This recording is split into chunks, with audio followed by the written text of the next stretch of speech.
I want to ask you, you know, we are after 3 years from the Abraham Accords, which include your country. What do you think is still missing, and what the Israeli government you think should improve regarding the, regarding these accords? Okay, before I start or answer your question, I think I need to go back to Eli. When he introduced his Iraqi heritage, and he is half Iraqi, you need to understand he also eats for 2 Iraqis. Okay. Okay. Well, Abdallah knows eating is one of my biggest talents. No one eats better than me. Yep. I believe what we need to understand is address gaps. Continue addressing gaps. I've met during the last 5 months 3 of your ambassadors in 3 different countries. The last was in Bahrain. I spoke to a lot of diplomats, ex-diplomats, and so on. But I'm very happy that the ambassador I spoke to, Israelis, that we are very lucky to have a matching partner in Tel Aviv from Bahrain.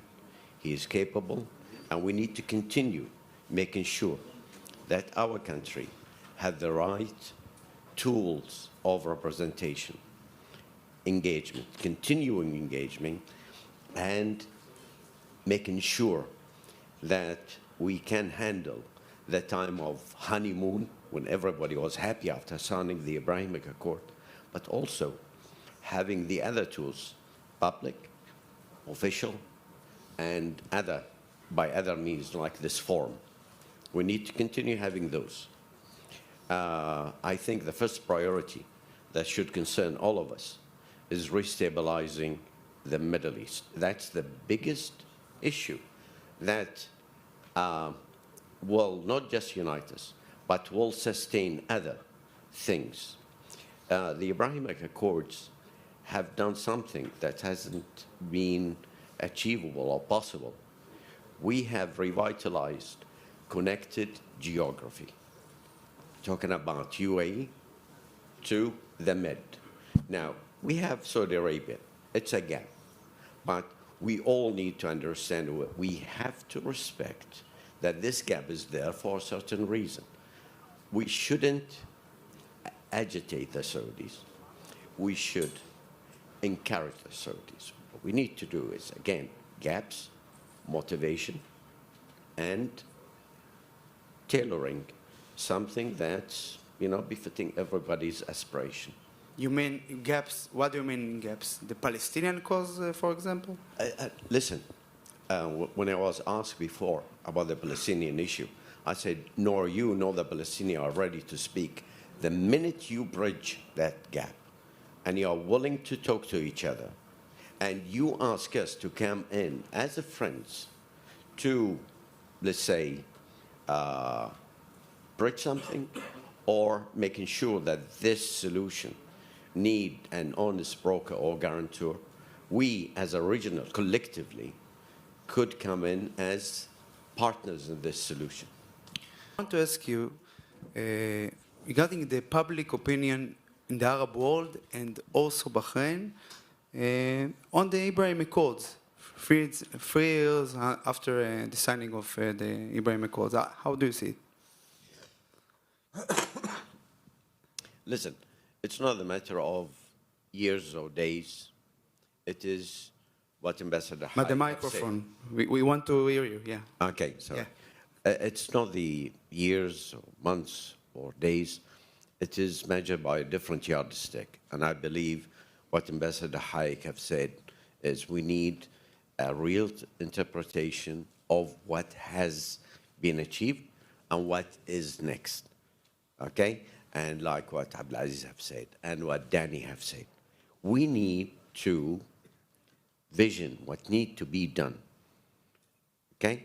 When you talk about Saudi Arabia, at the present time, the Israelis are so fixated on Saudi Arabia, like, even if you want to ask a lady for a drink, to go out for a drink or dinner, she can ask you, can you help with the Saudis?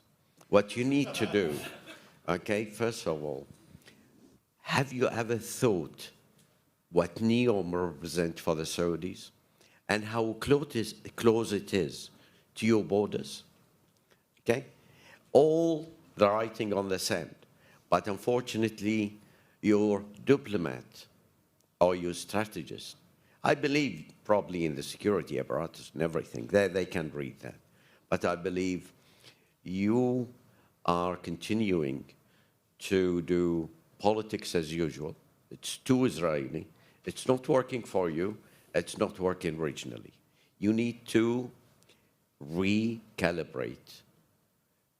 And seriously, you are our cousin. You don't need to tell us you are Jews all the time. Okay? Please. We want to talk to you as Israeli first. Be partners. That's it. Sidan, you want to say something? I just want to underscore something that he said. It's so, the focus is rightly so, very much on security affairs here all the time. I know it well. But you need to look at your partners and understand them a little bit better, too. In the last 3 or 4 years, coming out of COVID, Saudi Arabia, the UAE, Qatar have had a complete strategic framework shift in their focus. They're not about hard power anymore and building up their militaries. They're about soft power. Soft power, yeah. That's why the Abraham Accords happened. That's why the focus on economy for the future. The Abraham Accords are going to succeed because the UAE and Bahrain made a strategic shift for the future. This is not a short-term thing. This is a long-term strategic objective. And it's based in economy, in trade, investment, in bringing a fundamental reorientation of these economies away from oil and gas to all the other elements of a sound, diversified economy for the future. That's the focus. That's the opportunity for all of your high tech and all of your great, all the stuff that you bring to the table. Can I say something? Yeah, of course. Okay. Again, that's a point. I won't stop you, yeah. Okay. Yeah, go ahead. You can stop me whenever. Listen, when we talk about rapprochement, the Saudi, Iranian, everybody's, and especially the Americans say, sponsored by China. Actually, what the Americans are failing to understand, the Chinese role within this framework are guarantors to the Saudi on behalf of, guaranteeing Iran behavior. Mm-hmm. Okay? Since the signing of this rapprochement, has anybody heard any whisper about reviving, the Iran 6+1 nuclear deal? It's not there anymore. The Americans are far too busy doing something else. It doesn't mean that the Saudis are not going to take the initiative and manage this issue. Again, one more time, being a partner, you need to take a lead. Syria could benefit from collective will, okay? Without stabilizing Syria, it's not like what Ross have said earlier, that we were hedging and we're going to, fill on our behind and hurt ourselves. No, okay? But everybody need to understand, it's not the Captagon coming out of Syria that made us, re-engage Syria. There is a real red line, and it is Jordan. And Jordan is an area that threatens our national security, and we will not stand and watch the failure of Jordan. Saudi can't afford that. You, as Israeli, can't afford that. And the Saudi had to step in to safeguard our collective security.